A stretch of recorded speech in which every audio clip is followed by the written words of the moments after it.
Hello, everybody. Welcome to Better Together. It is Thursday, September 3rd, 2020. Our quote of the day: you can't be devoted to your healing and your lies at the same time. Woo! You have to pick one or the other. You can't be devoted to your healing and your lies at the same time. You have to pick one or the other. Let that sink in, everybody. Ooh. That is from our guest today, Sah D'Simone. I am so excited. Welcome, of course, back to the show. We are still coming to you live from Connecticut. Today, I'm really excited to be featuring a rising star in the spiritual activism community. We are going to be diving into a lot of things today. He talks a lot about how to overcome self-esteem. I really want his tips on that. I think that's going to be cool. Also, we're going to talk about welcoming diverse voices into spiritual communities and so much more. If you haven't already subscribed to our Patreon, let me tell you quickly a little bit about it. I've been seeing so many of you coming on over, so thank you so much. We are ad-free there, and we have different tiers, and we're working on kind of even adjusting those tiers and making them better. But we had an amazing episode last week that I know all of you were responding to, and so thank you for that feedback. We had done a Tony Robbins Business Mastery class, and it's a $10,000 class, and we all did it as a team here at Better Together, and it's been life-changing, game-changing, as Tony's events usually are. And so we are all reinvigorated, so inspired, and we feel like we have the tools to build the things that we want to build. So it's super exciting, and we're sharing those tools and the things that we learned with you to the best of our abilities. We will never be Tony, of course. And it's just kind of a great way to get you to dip your toe into some of these lessons and maybe think about taking a seminar yourself. But I'd also say too quickly, Maria, even if you're not necessarily a business owner, all of the lessons that we went over on Patreon can apply to your own life. Totally. To sort of be pitching yourself just as a person in your relationships and your communities and your friendships and your relationships. So I love that episode of our Patreon. And if you're a second tier member, you get access to those weekly. So we are going to do a part 2 because we had so many more things to share last week, and I know you guys responded. So I'm going to go deeper into the lessons that we are applying and that we've learned on this week's Patreon. If you haven't subscribed, guys, tell everybody how to do it. I know that not a lot of people know how to do Patreon, so let's make it simple for them. I will put it in the link in your bio. And fun fact, you guys, I actually just learned this, so I'm going to tell you all. Download the app. Yeah. It will change your life. I had no idea. I was just logging in online. Download the app. So click the link in Maria's bio on her Instagram. It will take you to Patreon. Sign up. Download the app. It'll change your life. Awesome. It's amazing. So we're going to do a part 2 to that. We have a lot of big plans for Patreon, so I'm really excited for some of the things that we're going to be unfolding. So join us over there. We have a lot more latitude. We will often curate amazing clips online and use them within the lessons and the things that we're discussing. We can't do that here. Join us over there, and we're grateful for you guys to support the show. And if you haven't already subscribed here on YouTube, please do. You'll get those little notifications that will alert you to the incredible people we have coming on the show that are going to better our lives. And we are trying to reach 1,000 reviews. Thank you so much for the beautiful reviews, by the way. I've been reading them, all the new ones that are coming in. Thank you. We love to know how this show is changing your life. And it's really inspiring for us to hear that. We're here to serve you and to bring you incredible content and incredible kind of tools to better yourselves and your lives as we're bettering ourselves in our lives as well. So leave us a little note there and let people know how it's helping you, how it's affecting you, what your favorite episode is. And yeah. I also just want to say too, like, you guys are great writers. It's funny. All podcasts have different communities, but I've just been so impressed by like how thoughtful and intelligent our audience is. So I'm going to give you guys a little pat on the back. We love your reviews. I agree. They're beautifully written. They really are. I always get really teary-eyed. Kelsey and I will like text each other like, oh my God, this one. They're so beautiful. So thank you guys for that. And yeah, you're helping us build this community. We're calling everybody like part of the Heal Squad. Yep. We're really starting that kind of terminology behind the scenes. We're like, oh, you're part of the Heal Squad, because what we want to do eventually is build such a big community that everyone's helping each other. One of the things that I love about the people I've helped in the last couple of years on their brain tumor journey is I started at some point, because there were too many people to help, I started kind of combining them and doing like a call with 4 of them if I had a bunch at the same time, and saying, let's all get on the phone together, because I'll be able to say everything once, but then also I'll put you guys on a text exchange so you have, other people to collaborate with, right? Like one person can research one thing, the other can research the other. You come together and you have the answers, because it's a lot of work. That's so cool, Maria. That's so smart. Yeah. So I kind of want to build the same thing, but in a bigger way here. I want all of us to be able to come together, and we're building our website, currently, and that's going to be really cool. If you go to mariamenounos.com, you'll already see some of the changes. It's really awesome. Exciting. But what I want to do is be able to have a community there, and eventually we can even have it, separated by different kind of ailments and things that people want to like deep dive into. And then we all help each other, because what happened was, like, one person in particular, I was helping her with her husband who has glioblastoma like my mom. And the time came last September when my mom had to get on medications that he had already been on, and she had already done some of the research and shortcutted things for me. So that was really helpful. And I think we can do the same here. So that's kind of like the bigger vision for all of this. And I think it's really exciting. So let's keep building this. Share it with your friends. Bring them on over. I promise they will not be upset, I don't think. No way. Especially after what you guys tell us. I know you guys wanted to do an Ask Maria segment today. Jeff, you've been curating this for a bit. Tell me. Yeah, we've been collecting questions from your audience for a long time via your social platforms, and we have some really, really fun ones here. So, it's a fun chance even for us as producers, Maria. We know you so well, but there's chapters of your life that even I'm curious about. I will be honest, guys. I personally snuck a question in here because I wanted to be answer. I'm dying. Wait, so we watched this weekend, Kelsey and I made our return to television. Yeah, it was interesting. Or to, actually sitting down and being humans. And so we watched the movie Eurovision, and it's so funny because it came out earlier this summer and it kind of whizzed by, and I feel like I heard some people say it was okay. And so when someone says it's okay, you're like, well, do I want to invest, almost 2 hours of my time? Right. No. So I kind of let it go. But Will Ferrell is my favorite. Same. I live for him and Eddie Murphy. And so I was kind of like, okay, we'll watch it. So we started watching it before, we hit pause at one point. I go, Kelsey, I performed at Eurovision, right? She's like, no. Jeff, so I lost it. I know. Lost it. So this was, I think, 2005. In 2004, a Greek girl, Elena Paparizou, won Eurovision. So when you win Eurovision as a country, the next year, your country gets to host the entire show. Now, it's like 300 million people from all over the world, watch this show. It's like the Super Bowl meets the Olympics meets The Voice, right? It's massive, and it's campy. So they called me from Greece and asked if I would host this show because they knew of this like Greek American girl, and I was a host on the red carpets at the Oscars and, in Hollywood and whatever. So long story short, I go and I'm hosting the show, and I'm hosting it with the Greek Ricky Martin. His name is Sakis Rouvas. Which is funny because I was like, is that Ricky Martin? Oh, that's so funny. I know. And I didn't even get the chance to tell you. So he's great. And we hosted it together. And at some point, I remember Kevin being like, yeah, she needs to perform. So we decided on this song, and it was called Love Shine a Light. and I performed it with Saki. So we did a duet, and so I showed Kelsey, and she was, of course, Crying. dying. It was so good.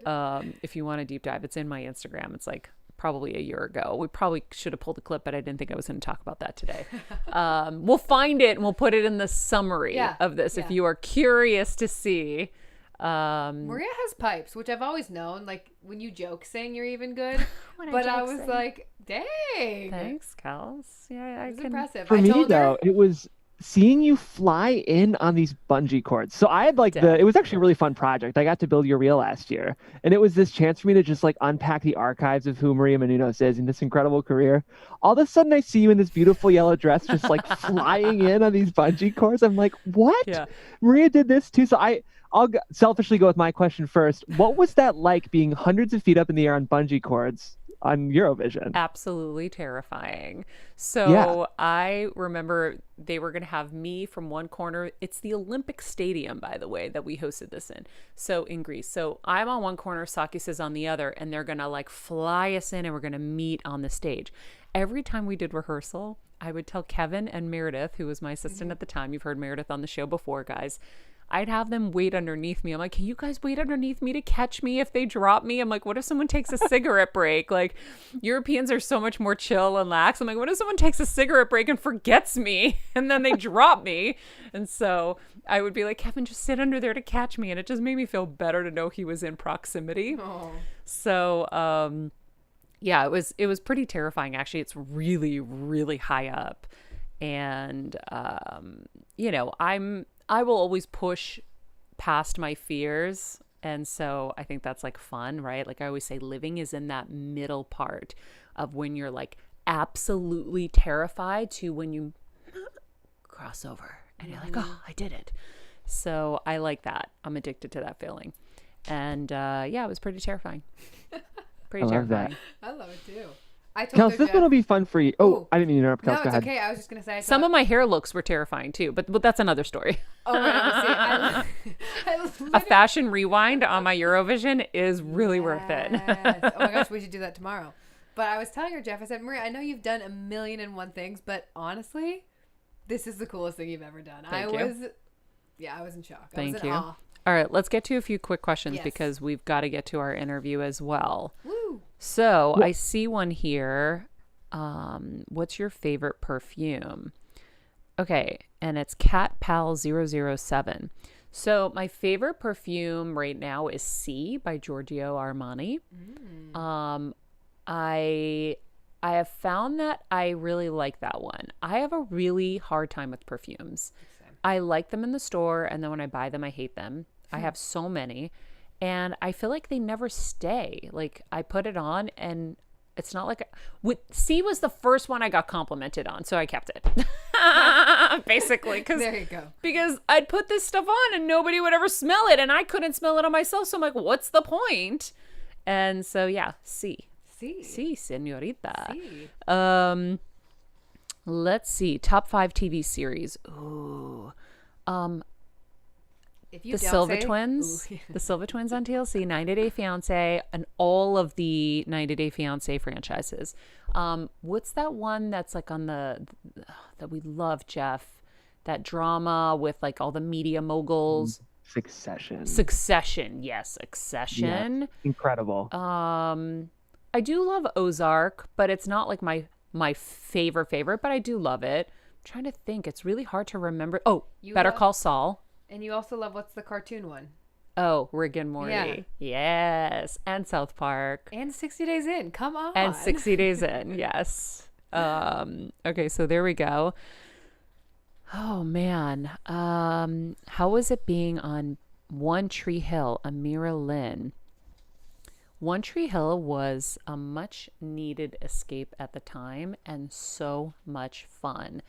You know, we're going to talk with Sah about spirituality and presence and all of those things. And I got to be present there. And that's why I think I loved it so much.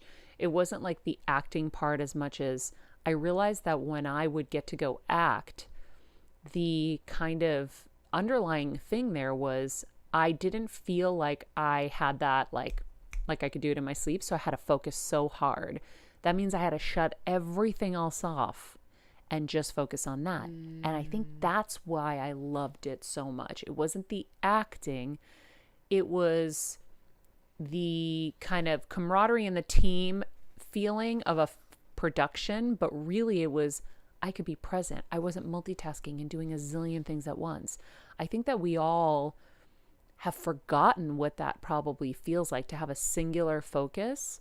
And it is a very freeing thing. And I feel like that was the gift I got when I shot that, or Fantastic Four, or Kicking It Old School, whatever it was. I got to just focus on that. And then because of that, that meant I also had free time to be me and have fun and be light. And, you know, the real world outside of that was like a million things and hustle, and just all this craziness. So I just realized in this moment that that's what I really loved about being on One Tree Hill. And I loved all of, you know, everybody I was working with. They were amazing and I had so much fun with everybody. But it was I kind of just got to be me in a weird way and not me times a billion. Yeah. Well, it was like in your brain or to yourself, it was a good quote unquote excuse, right? And you could use that. You could say, yeah, no, I have to focus. So you could tell everyone else, bye, no, thanks. Yeah. You were in flow. We talk about, I think on the Katarina Blom episode, we talk about flow as the state of like singular focus and sort of, there's this ideal thing where you're a little bit out of your comfort zone, but not too far out of your comfort zone. So you're really growing. So if you want to hear more about that, check out the Katarina Blom episode, because I think that was Maria's flow. And I want to say, in terms of your acting, Maria, tomorrow on Amazon Prime, a new season of The Boys drops. Oh my God. Yes. But that's like a bit of a spoiler, but yes, you might see me on The Boys. That's a bit Luckily, we're pre-taping this, so after the show, we can evaluate whether or not this can stay in the episode. But no, but I think I don't know what episode I'm in, so we'll have to find out. That's actually on my to-do list today to figure out. But hilarious. Yeah, I think you know what I love, Jeff? I love that you remember every guest so vividly. I love the show. I leave these shows with so many takeaways. I'm producer of the show, but I'm also such a fan. So that's a fun role to have. Same. You know, it's Thanks. Great. I'm like a super fan myself, because I feel so blessed to be able to talk to all of these people and learn from everybody. It's crazy cool. So let's get to our next amazing guest. So Sah D'Simone is one of the fastest rising stars in the spiritual community.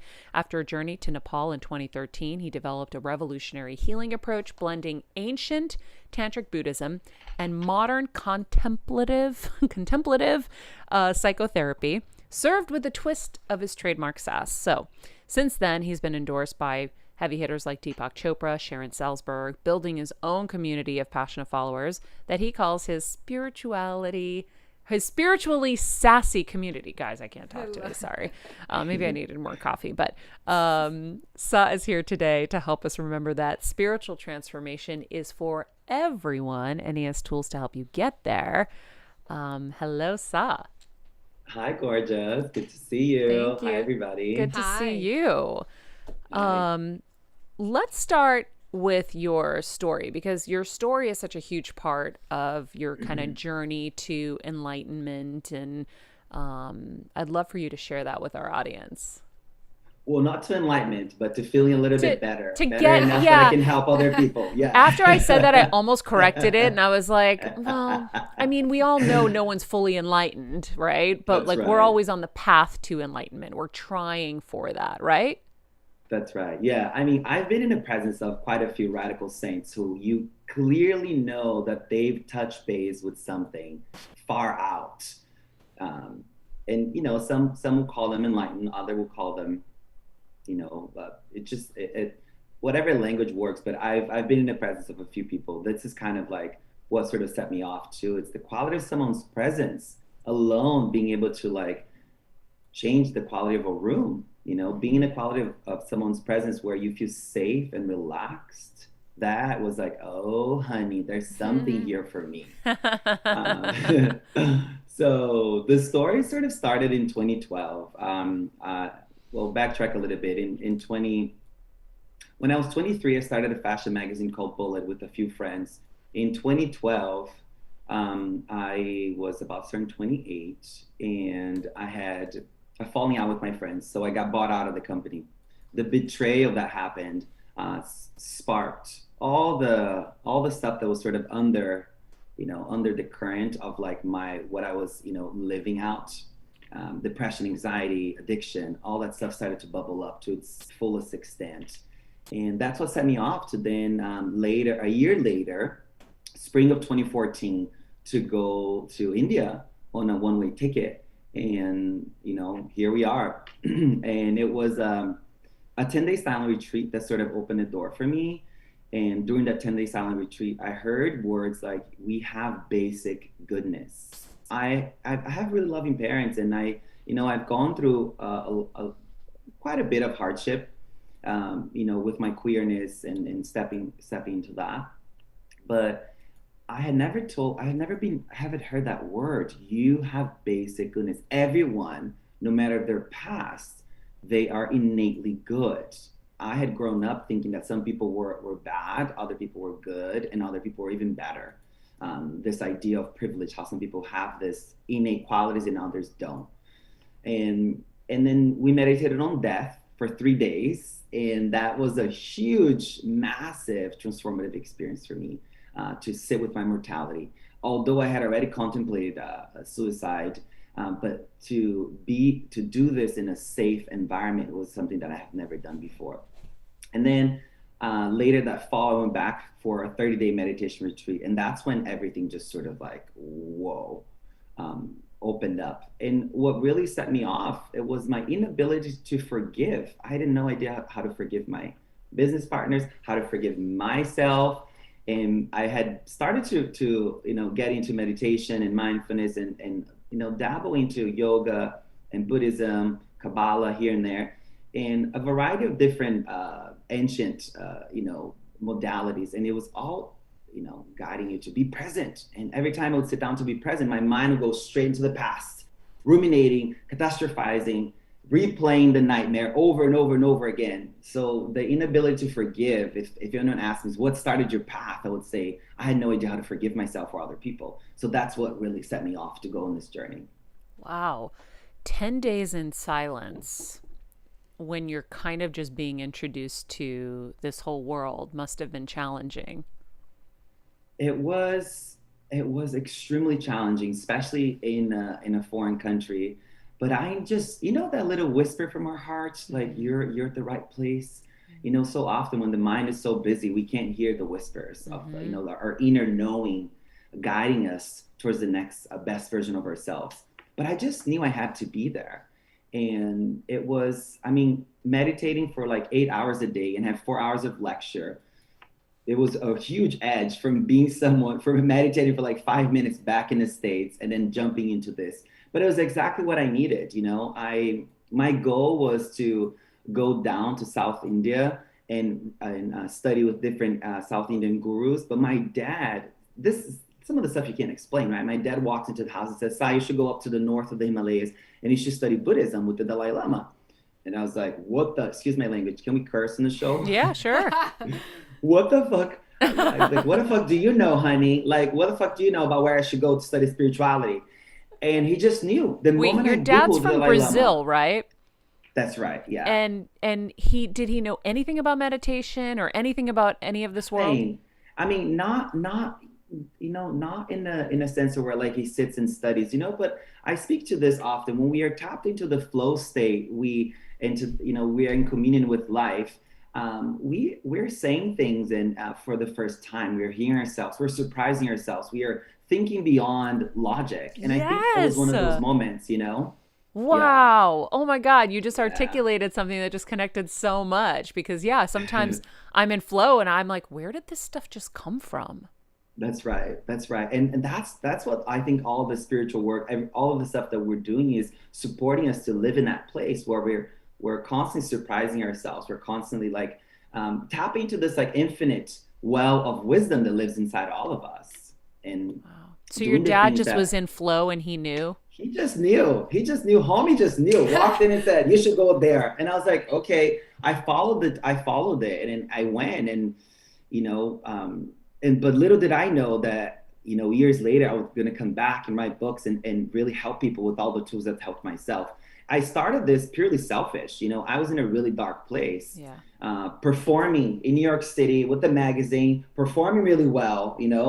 Living with the lows of depression, the highs of anxiety, and the quick fixes of addiction, and then little did I know that I would, as they started to feel better, as I started to transform my mind, open my heart, energize my body, I would then be helping other people to do the same. It's actually a natural next step, right? Fill up your cup and Yeah. help fill the cup of others. I think that's the saying that people say.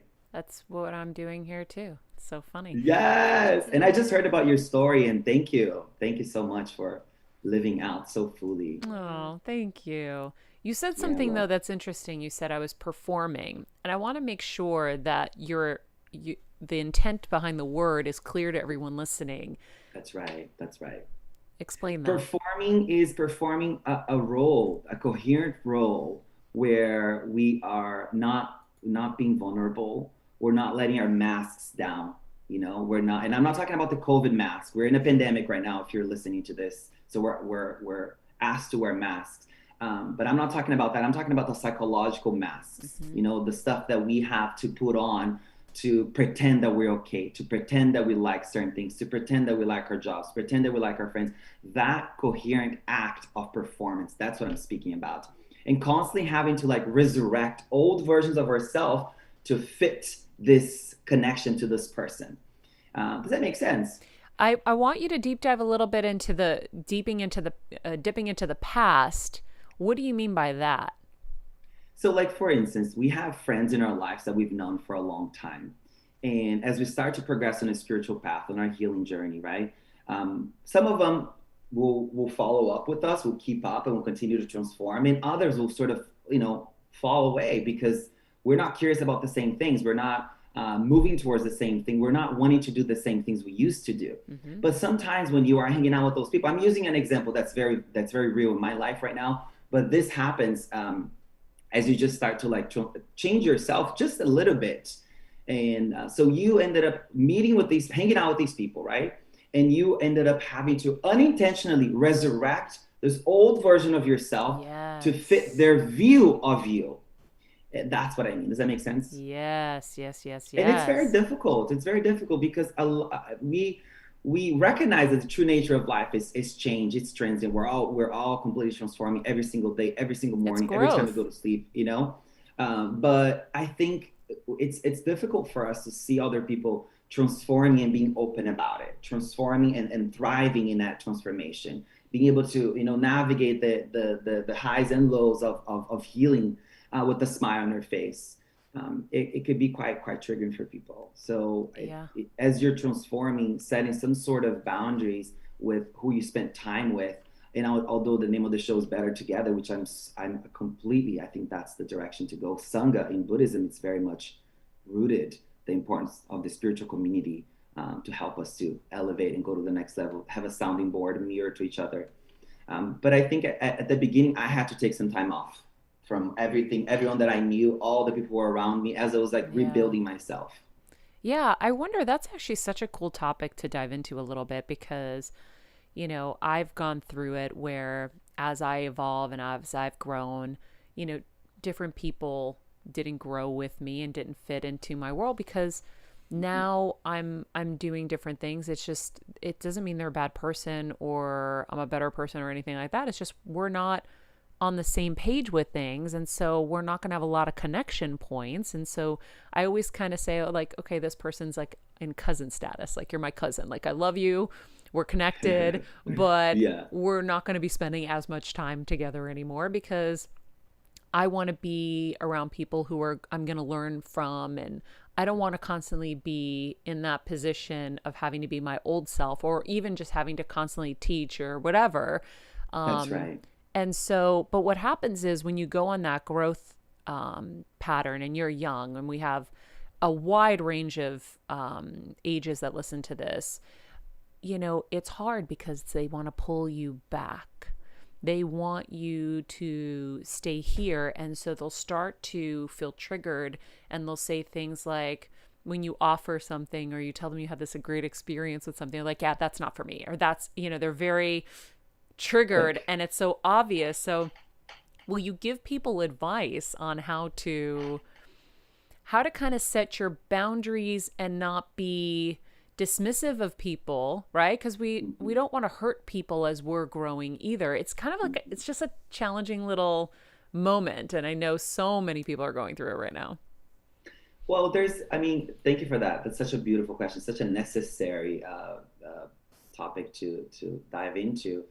There's a few things that I find that I want to sort of bring it up, and I'm trying to think of the best way to say this, because every relationship will have its own dance, right? We have our own curriculum that we're working through together, and in short, see if the people in your life are cultivating your best qualities, or they're developing your neurosis. Ooh. That's a simple way for me to put it out there. Are they... Say it again. And I'm sort of hearing myself say this for the first time too. Thank you for together creating the conditions for this to arise. Are the people in our lives cultivating our best qualities, or they're developing our neurosis? And I think it comes down to that. And then you have to take spiritual inventory. You sort of have to look at every single thing in your life and take spiritual inventory, not only the people, but the places and the things. Treat your addiction to suffering, treat your relationship to suffering, treat your relationship to healing. Like, we have to, like we've talked about it in addiction. We are so familiar with feeling bad and navigating these waters and complaining and gossiping and all the stuff that's sort of like hardwired in for the vast majority of us. It takes a real big change to step out and say, you know what, this group friend, we only gossip. Mm-hmm. This group friend, we only complain. We're never bonding over our dreams and inspirations and the things that I'm inspired by and all the beautiful things I'm learning and developing in my heart. It's always about, we're putting someone down, or if that's kind of the setup that you have with this group of friends, know that everything is being documented by your mind. And if you're gossiping, the seeds of negativity, of viciousness, of blame and shame and criticism, they're being watered in the garden of your mind. So more and more of that will prevail. So take inventory of your life, take inventory of every area of your life, but starting with the relationships, I think. So thank you for bringing that up. I love that. I feel like the other part that can be a little confusing, right, is, that notion of kind of cutting people out, and when they could actually be signals of things you need to address in yourself. Beautiful. Beautiful. Yeah, we say that every challenging person in our lives we bring them to the altar. They become the center of worship because they're helping us to see our minds. It's, everyone that's challenging person, we say, thank you so much for helping me exercise my best qualities.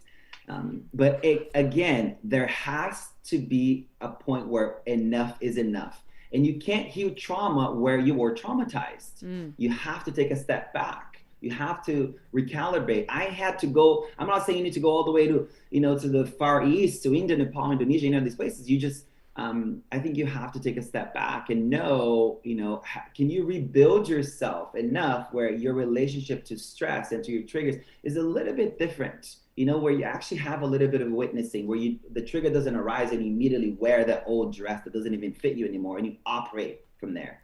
Yeah, because it depends on when the trauma occurred. So, like, I think now we're isolating a trauma with a person, right? Mm-hmm. So if you have a trauma with a specific person, not speaking from experience, but if this person happens to be kind of somebody you can't really divorce yourself from for so many reasons. That's right. And spiritually, there's a lesson there, and there are things that need to be healed, but they're kind of unhealable, right? Like, there are people who are so far down the wrong path, and they need to kind of pull themselves up by their bootstraps and find their way before you can even meet, because otherwise you're ahead on the spiritual path and you want to meet them, but you're not on the same road. So until they can kind of get on the same road, then you can have a discussion that's more, is commensalistic the word? I'm trying to think of it. It's challenging. Productive, maybe. Productive, yeah. Like I have someone in my life where I'm like, oh my gosh, like I feel empathy, I feel bad, I have a lot of anger and a lot of trauma, but at the same time, I can't even go there. Like, and so you have to create such boundaries so that they don't continue to hurt you. But I love that whole notion of not having to keep putting on that dress that doesn't fit, because those traumas happened for me younger, and it's not, I'm not the same person, but I can easily try to squeeze that shit back on and like zip it up at least a quarter of the way. We do it so quick too. It's like all of a sudden, oh shit, like I'm wearing this prom dress. How? Like, what just happened? But I do want to just emphasize one thing though. I think every trauma is possible to be healed. I think no trauma is too big that can't be healed. And I think it sort of goes back to how I started my journey and really developing yourself to forgiveness. So much so that we are then awakening our ability to understand, accept, have compassion. Because people who are suffering cause others pain. People who are hurting hurt others. And compassion really asks us to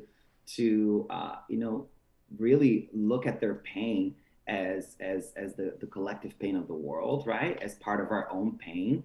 And what can we do to support their way out of suffering?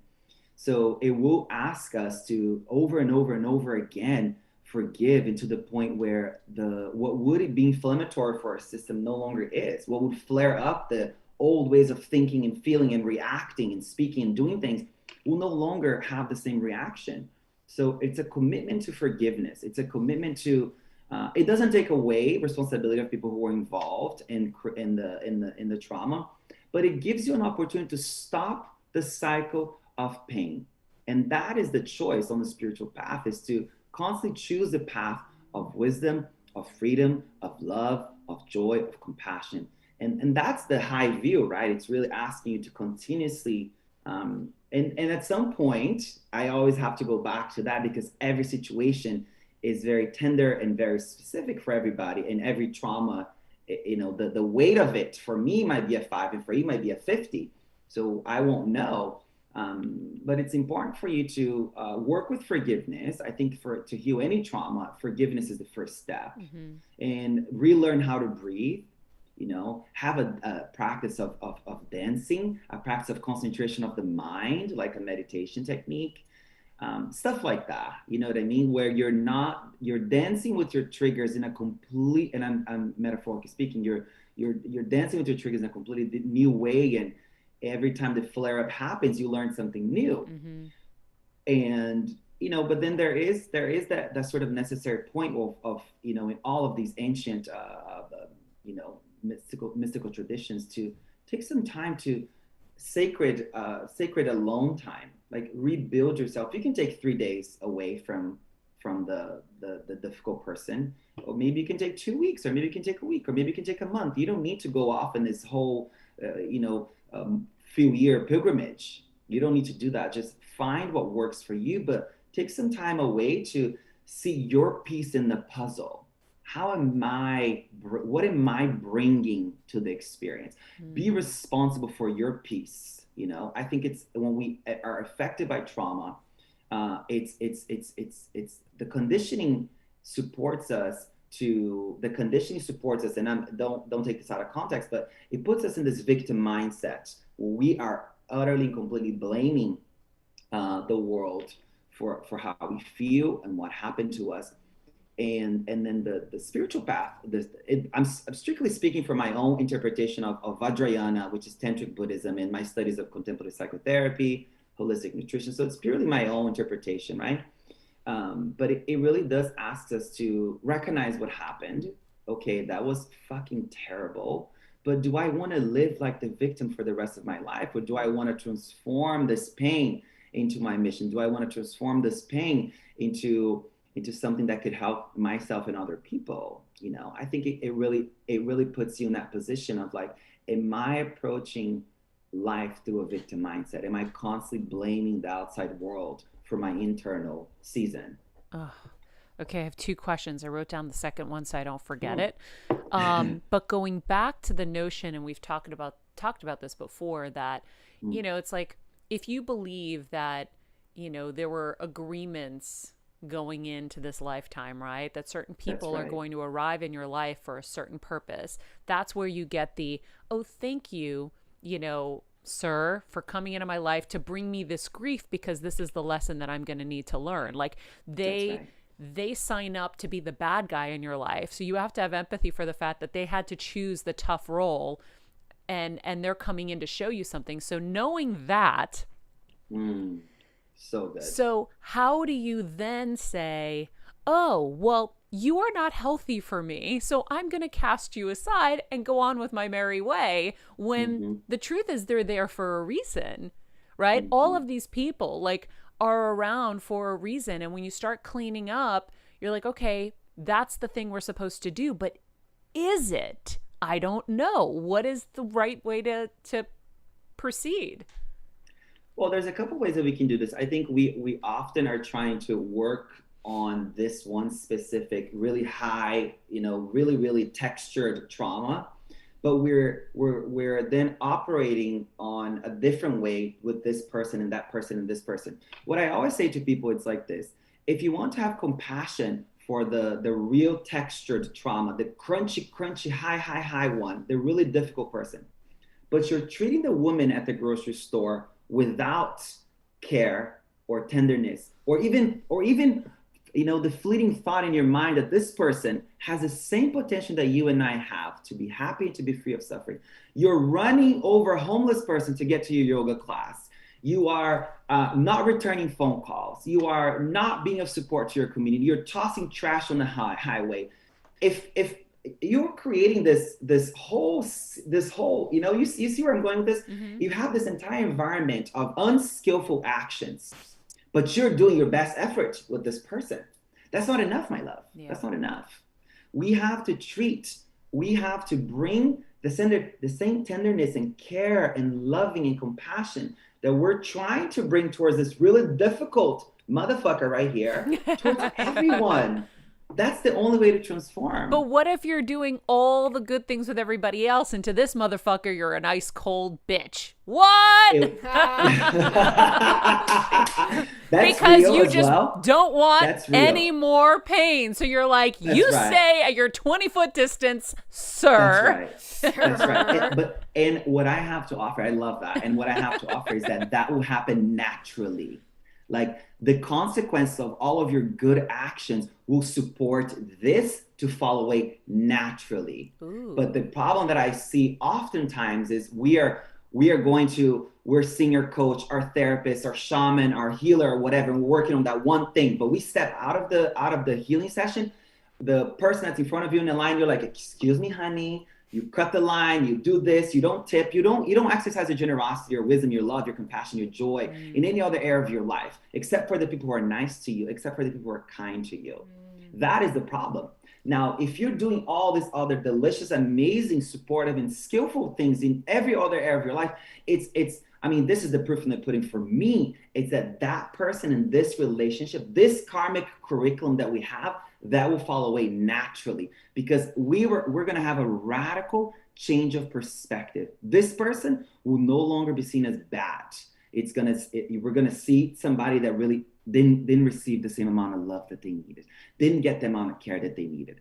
And perhaps we're going to figure out it's not for us to do that, but may life serve them in a way that supports their awakening and their healing. Yeah. But it's offer a prayer. Bring these difficult people into your prayer every single night.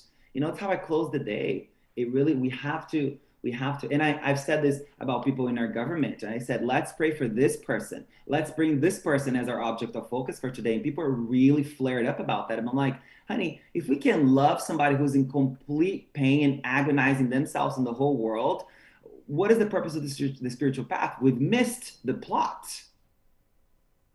Yeah. Wow. I'm going to go back to my nightly prayers. I for that specific thing. I do my nightly prayers anyway, but I definitely have forgotten some of that.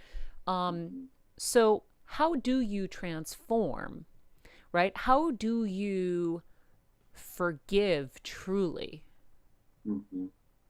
Great question. There's 3 pillars to forgiveness, according to Buddhist psychology. One is forgiving yourself for all the ways you've muted yourself, for all the ways you've silenced yourself, for all the ways you've caused harm to yourself.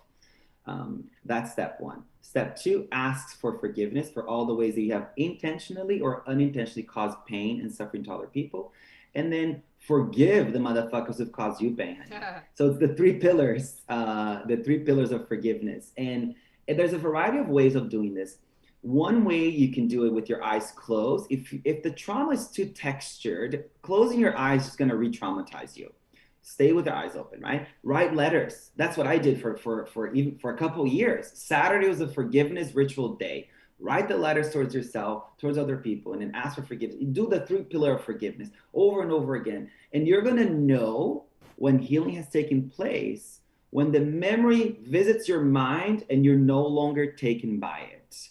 You no longer are wearing that old dress. You're no longer, being hooked, and all of a sudden your system's flared up again. It passes by like a cloud in the sky, leaving no residue, just goes by.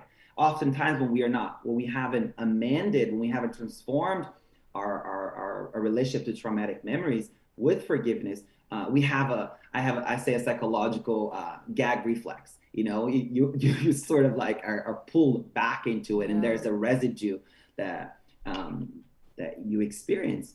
And we have to also remember that forgiveness this is radical for most people.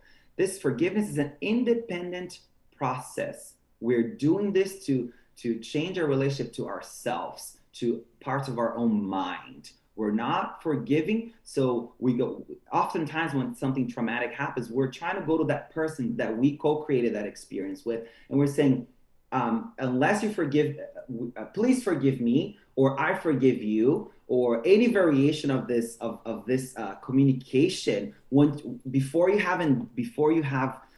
you haven't done the work between you and you, this is just more pain. This is just more suffering. This is not supporting the path of freedom for you or for anybody else involved. Oftentimes, when you do the work between you and you, with your eyes closed or eyes open with your journal in your room, the universe will set in course, will set in motion. All the eyes in our face, is what I say. The eyes in our face can't see, but the hearts will know of everyone involved. And it does require a level of surrender and faith. I don't really like the word surrender, but the faith and devotion and trust that, you're doing the work to transform your internal world. And by you transforming your internal world, you're helping impact the entire tapestry that we're all connected to. We oftentimes think that if this person that caused pain to me, asking them, them saying you're forgiven, we're going to reinstill the basic goodness in us. No one can do that for you. The basic goodness in you, only you can recognize that. Everything we do on a spiritual path is about unlearning and remembering that. So how do you do the work on you? How do you fix the relationship between you and you? I love this.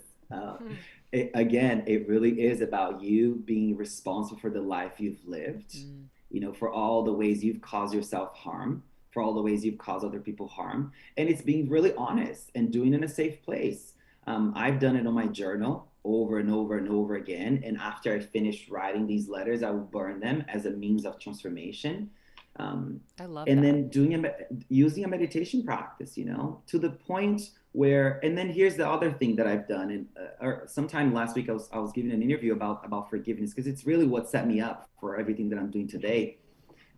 The memory would surface my mind, and I couldn't stop. I'm walking or I'm doing whatever, and the memory, I couldn't stop and write a forgiveness letter or sit down for a meditation. I would just treat the mind to an antidote Forgive me, I forgive you. May I be happy, may I be happy. Whisper these healing words in your mind. That's the power of a mantra, is invoking the truth that lives at the base of your being. So just whispering that in your mind, may I forgive you, forgive me, may you be happy, may I be happy.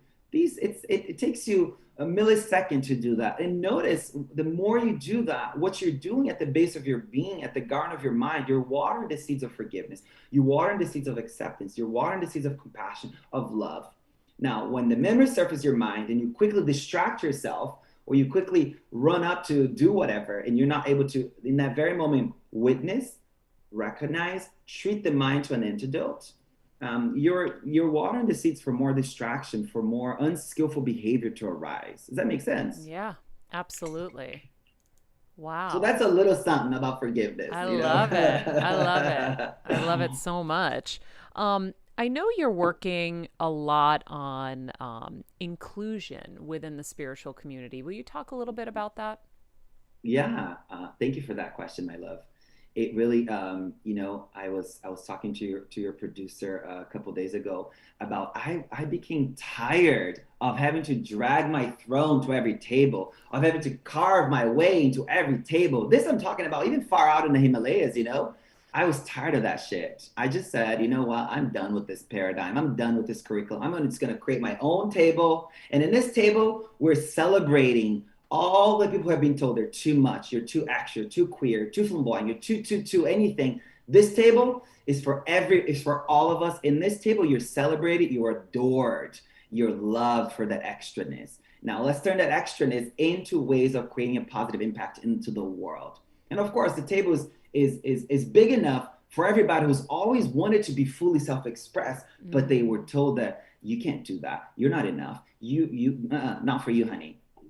So it's spiritually sassy as the movement that we're creating. It's really about celebrating the too black, too brown, too queer, too this, too anything. This is your space, honey. After having, really gone through so many, I was, before I became sober, I was like bar hopping, right?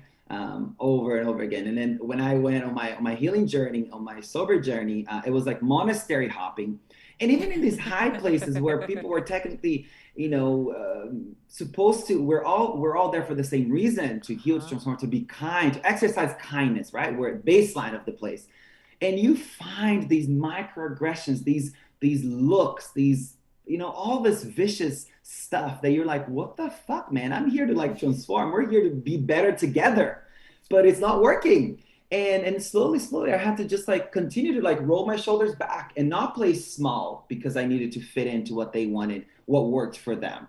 And my view of spirituality, of this ultra spiritual, person, was to be small and quiet and not sassy. And don't you laugh out loud. And don't you dance like this. And don't you wear that. And don't you like these things.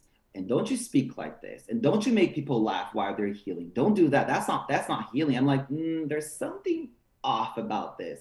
As far as I'm concerned, everything we're doing here is so we laugh more, is so we dance more, is so we're like more humorous, more playful. And alive. And I found that all of this stuff was sort of stripped away from the healing path that I was on, until I had a moment of a healing curriculum graduation, when spiritually sassy sort of landed. I was like, oh wow, I am going to all these different places, and I'm the only brown queer person here. And there's 100 people, there's 80 people, or 250 people at a meditation retreat in Kathmandu, Nepal. And I could count on one hand the amount of black, brown, queer bodies there.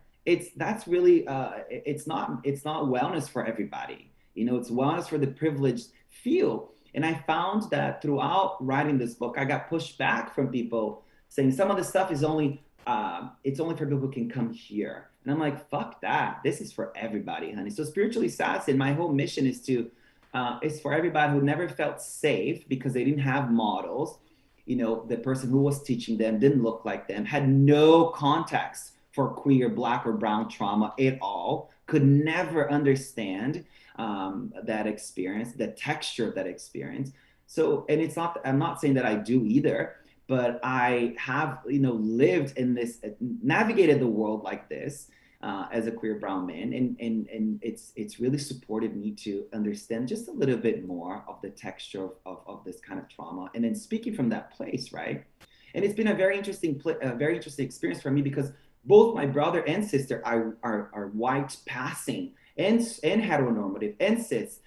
So explain to them when I enter into a space and I'm like, how are people helping them see the level of microaggressions they're taking into the room? And I'm not letting that define me or getting caught up in that or ruminating, catastrophizing. No, I'm just helping two very beautiful, wise beings understand what happens when someone like me walks into a room. What is non-verbally communicated from people in the room when I walk into a room. And I'm speaking about, not overgeneralizing, but that happens a lot with people, queer people who are really self-expressed, brown bodies, black bodies. How often the things that are non-verbally communicated, how aggressive they are. So the spiritually sassy movement, the home, this home base that we're creating, is a celebration of authenticity and radical authenticity for all of you who have shown up with all of your colors and felt like I can't do this in a spiritual setting. Fuck that, honey. Now you can. This place is for you. Let's go. I love the spiritually sassy community. I love what it's about. And I think that it's so important because what it is it's about authenticity, right? And no one person is like anyone else. We're all different. So you are bringing something that's so needed in here, but it took you being brave to say, okay, I don't need to fit that mold that everyone else is fitting, right? And it's an innovation, right? And you're going to help so many people. And the only way I can even connect to that, because I am white, is I had a 2. So when you were like listening at your 2s, I was always too big. And I mean big. Like when I was on a show, I mean, people would squeeze my hand on a live show to tell me to shut up because I was so big and happy and excited. And what happens is they just slowly dim you down because you intimidate them. And so when you're big and bright and you go into a room and you are your authentic self, you're shining a mirror onto them. Like they're so intimidated by your authenticity because they're making themselves small because they feel insecure to be who they truly are. And so that's why they hate you, is because they want to be you, but they can't because they're living within the confines of what people tell them they're supposed to be. Say it loud for people in the back, honey. Oh, yes, that's it. That's really what it's about. And there's two sides to this. Like when someone like you or someone like me enter a room, we're doing two things. Either we're doing people a service, reminding them that you have that sass in you, honey. Let your hair down. Put down the psychological mask. Stop performing. Let us see your true colors. Or you're doing them a service by showing them the shit that they got to work within themselves. Yeah. Their homophobic tendencies, they're racist, all the little stuff that plays out in the back of someone's mind that they're not technically saying, but they're thinking it. And if they're thinking without mindfulness, they're believing that shit. Yeah. And that is the vicious part too. That's you being part of the problem. So we're shining your light bright, being bold, being big like this is a necessary part of the spiritual path, because you are walking into every room, every place as a permission slip. You're signing permission slips for everybody around you, honey. Like, be full, be big, be fierce, be loud.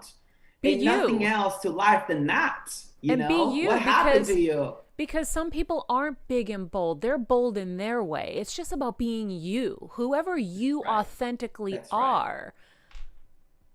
Wow. That's really the baseline of it. Authenticity has been played out in such a way, but authenticity is really what at the end of it, what it looks like, that, and it's unique to everybody. Mm-hmm. Spiritually sassiness won't look the same for everybody, as you said. It's going to be your own creative, unique way of expressing the qualities of your heart. And in Buddhist psychology, it's called the Brahma Viharas. For all of you spiritual nerds that want to look this up, it's Brahma Viharas, or I translated it and I sort of upgraded to these 4 qualities. They're 4 qualities too, but the literature uses a little bit different words that I think for us in the Western world, so these kind of words are like, they're a little difficult to swallow, but it's love, compassion, wisdom, and joy. How are you expressing love, compassion, wisdom, and joy in your own unique, creative way? That is the purpose. Find the way to develop these heart qualities and share them out into the world. Love, love, love. Oh my gosh. I am so obsessed. I'm going to listen to this episode myself 15 times.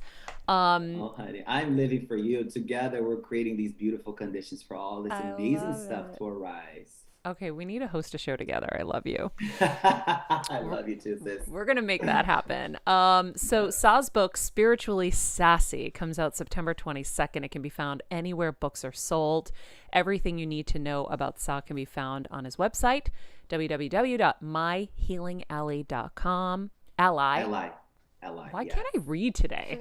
myhealingally.com. And so we'll put that in the summary of the show. You'll get everything there so you guys don't have to even search for it.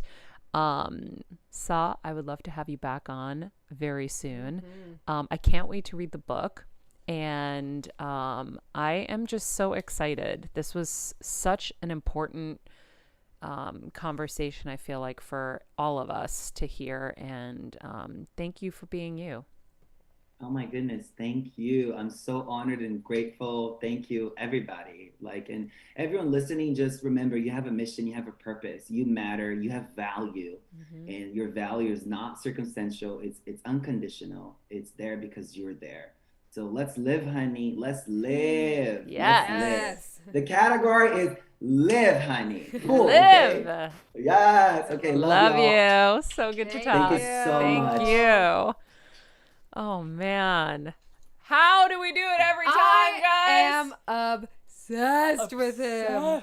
Obsessed. I love him so much. I don't think I've ever taken a full 2-page of notes. But I also love what he's doing for inclusion and helping people find their way to these paths and not feeling excluded or nervous or whatever. It's like, it's so cool. And I can't wait to read the book. So thank you guys for joining us as always. If you choose to subscribe to this channel, you'll never miss an episode. We'll always have amazing guests like Sah and so many more. If you also quickly, sorry, just for our patrons, he's going to be doing a workshop for our patrons live. He loves Q&As, and he volunteered to do a Zoom. Woo! Oh, that's so fun. I know you love this episode with Sah, and just know that down the line, if you join Patreon, you can hop in a live kind of workshop with him. He's passionate about that. This is going to be our first one. Hey, now. It's exciting. All right, sounds good, everybody. You can follow us at Maria Menounos, at Sah D'Simone, which we'll put in the summary as well, at Jeffrey Crane Graham, at Kelsmeyer too. And remember, be nice people, make good choices, and be present.